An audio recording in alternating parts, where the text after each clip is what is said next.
اور اس کو زمین میں اپنا خلیفہ بنایا، جس سے مراد ایسی قوم جو ایک دوسرے کے بعد آئے گی۔ اور فرشتوں کا انسان کو جھگڑالو اور فسادی کہنا، وہ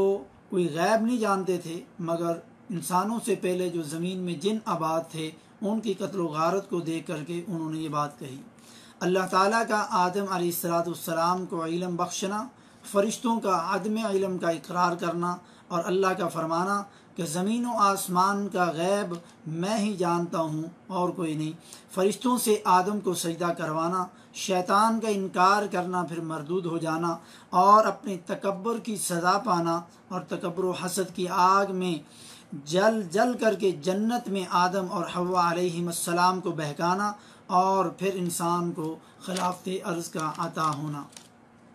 پھر اللہ تعالیٰ نے وہ کلمات سکھائے جس سے ان کی توبہ قبول ہوئی، مگر جو لوگ یہ جھوٹی روایت بیان کرتے ہیں کہ عرش پر آدم علیہ السلام نے کلمہ طیبہ کو لکھا دیکھا تو اس کا واسطہ دیا تو اللہ نے توبہ قبول کی، یہ قرآن کے خلاف بات ہے اور حدیث سے یہ ثابت نہیں۔ احوال بنی اسرائیل، ان کا کفران نعمت یعنی ناشکریاں کرنا، اور اللہ تعالیٰ کو ان پر لعنت نازل کرنا اور عذاب بھیجنا، کیونکہ جب اس قوم کو نجات دینے کے بعد فرعون سے جب نجات دی تو موسیٰ علیہ السلام کو اللہ تعالیٰ نے 40 راتوں کے لیے کوہ طور پر بلایا، تو یہ لوگ موسیٰ علیہ السلام کے جانے کے بعد بچھڑے کو خدا سمجھ کر کے پوجنا شروع ہو گئے، ایک بچھڑے کو، ایک جانور کو خدا سمجھ لیا۔ اس بدتر قوم کے جو صفات ہیں وہ آج ہماری قوم کے اندر بھی پائی جاتی ہیں، جو نام نہاد مسلمان بنے پھرتے ہیں۔ اللہ تعالیٰ نے ان بنی اسرائیل پر من و سلوہ نازل کیا، مگر انہوں نے اللہ کی ناشکری کی۔ گائے کا واقعہ وہ قتل ہے جو چھپ کر رات کی تاریکی میں کیا گیا، مگر اللہ تعالیٰ نے بتا دیا کہ جتنا مرضی چھپ کر کے تو کوئی گناہ کر لو، مگر اللہ کو سب معلوم ہے۔ بقرہ کا معنی گائے والا واقعہ، اسی بقرہ کے نام سے اس صورت کا نام ہے۔ پھر اللہ رب العزت نے دلوں کی سختی بتائی کہ انسان کا دل اتنا پتھر ہے جیسے، بلکہ اس سے بھی زیادہ سخت ہے، پتھروں سے تو نہریں بھی نکلتی ہیں، بعض پتھر تو پھٹ ہی جاتے ہیں اور ان سے پانی نکل آتا ہے، اور بعض پتھر اللہ کے ڈر سے گر جاتے ہیں، اللہ اکبر کبیرہ، مگر انسان کا دل ان پتھروں سے بھی زیادہ سخت ہے جو ہدایت اور حق کو قبول نہیں کرتا۔ اس کے بعد اللہ تعالیٰ نے ذکر کیا شیطان کا لوگوں کو جادو سکھانا، جس طرح حضرت سلیمان علیہ السلام کے دور میں شیطان نے لوگوں کو جادو سکھائے، آج بھی لوگ شیطانوں سے ہی یہ جادو سیکھتے ہیں، اور پھر شیطان خصلت بن کر کے لوگوں کے گھر اجاڑتے ہیں، میاں بیوی کا اور دوسرے رشتہ داروں کا، اپنے حسد کی بنیاد پر۔ مگر لوگوں کو یہ یقین ہونا چاہیے کہ نفع اور نقصان اللہ کے حکم کے بغیر ناممکن نہیں، جو کوئی تکلیف لکھی وہ اللہ کے حکم سے آئی اور اللہ کے حکم سے انشاءاللہ واپس جائے گی۔ اس کے بعد یہود و نصارہ ایک دوسرے کو حق پر نہیں مانتے تھے، جھٹلاتے تھے، حالانکہ وہ اللہ کی کتاب پڑھتے تھے جو اللہ نے ان پر نازل کی، تو ان کے اختلاف کا فیصلہ پھر اللہ ہی کرے گا۔ آج کے مسلمان کو بھی اللہ اور اس کے رسول صلی اللہ علیہ وسلم کی باتیں پڑھ کر کے، قرآن اور حدیث پڑھ کر کے پھر اختلاف میں نہیں پڑھنا چاہیے، بلکہ اس کو قرآن اور حدیث پڑھ کر کے اس میں عمل کرنا چاہیے، پھر ہیلے اور بہانے نہیں ڈالنے چاہیے، ورنہ اللہ رب العزت بھی پھر تمہارے درمیان میں فیصلہ کرے گا، اور اللہ کا فیصلہ اللہ اکبر کبیرہ، اتنا سخت فیصلہ کہ بندہ ہلاک ہو جائے گا۔ اس کے بعد اللہ رب العزت نے مساجد سے روکنا، لوگ اللہ رب العزت نے جو مساجد کا ذکر کیا، یہ اللہ کے گھر ہیں، تو لوگ آج مساجد سے لوگوں کو روکتے ہیں۔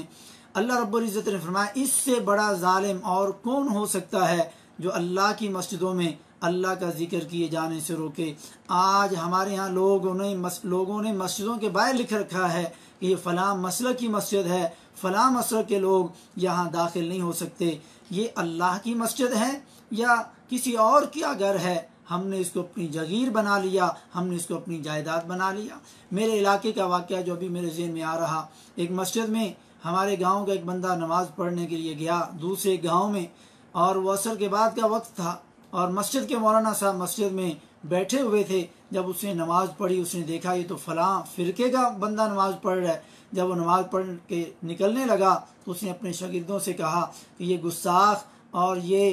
گندا اور ناپاک بندہ نماز پڑھ کے جا رہا ہے، یہ ساری مسجد کو دھو دو تاکہ مسجد پاک ہو جائے۔ تو اس نے غصہ کرنے کی بجائے آگے جواب دیا کہ میں اب روز اور جب مجھے موقع ملے گا میں نماز پڑھنے آیا کروں گا، تم مسجد کو دھوتے رہنا۔ افسوس، یہ مسلمانوں کی فطرت مسلمانوں کو کافر بنانے پہ تلے ہوئے ہیں، لیکن ہم مسلمان کتنے کر چکے ہیں یہ ہم نے کبھی نہیں سوچا۔ اس کے بعد یہودیوں اور عیسائیوں کی دوستی سے اللہ رب العزت نے منع کیا، مگر آج کیا مسلمان نہ کوئی بڑا نہ چھوٹا یہ سمجھنے کے لیے تیار نہیں۔ اللہ نے کہا کہ وہ تمہارے کبھی بھی مخلص دوست نہیں ہو سکتے یہاں تک کہ تم بھی ان کی طرح یہودی یا عیسائی جب تک نہ بن جاؤ، مگر مسلمان قرآن کو سمجھتا ہی نہیں۔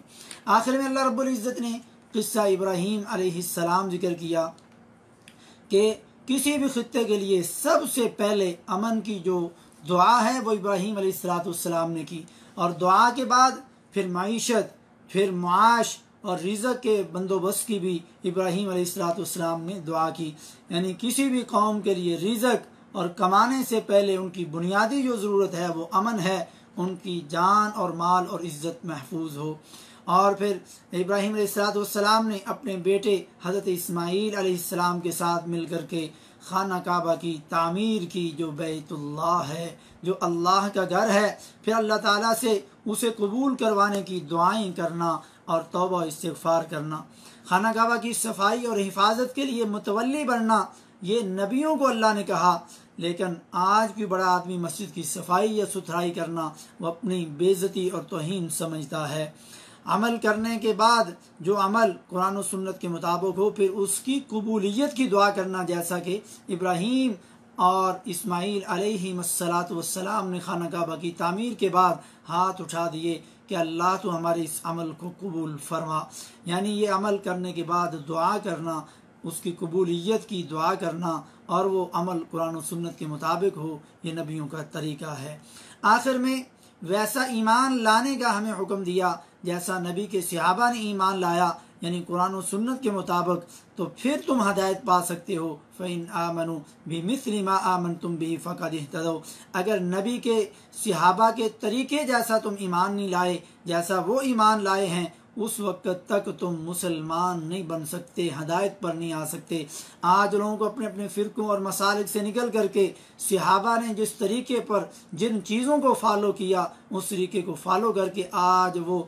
سرخرو ہو سکتے ہیں اور کامیاب ہو سکتے ہیں۔ آخر میں اللہ کا جو رنگ ہے صبغۃ اللہ، وہ دین فطرت ہے، وہ دین توحید ہے جو ہر نبی اپنے اپنے دور میں لے کر کے آیا، خالص توحید اور دعوت کا پیغام۔ اللہ رب العزت آج ہمیں یہ جو سنا پڑھا اور آپ کے سامنے رکھا، اللہ رب العزت سب سے پہلے مجھے پھر ہم سب کو عمل کی توفیق نصیب فرمائے، اور صحابہ کا طریقہ اپنانے کی، قرآن کو سمجھنے کی، اس پر غور اور فکر اور تدبر کرنے کے اللہ توفیق نصیب فرمائے۔ وما توفیقی الا باللہ۔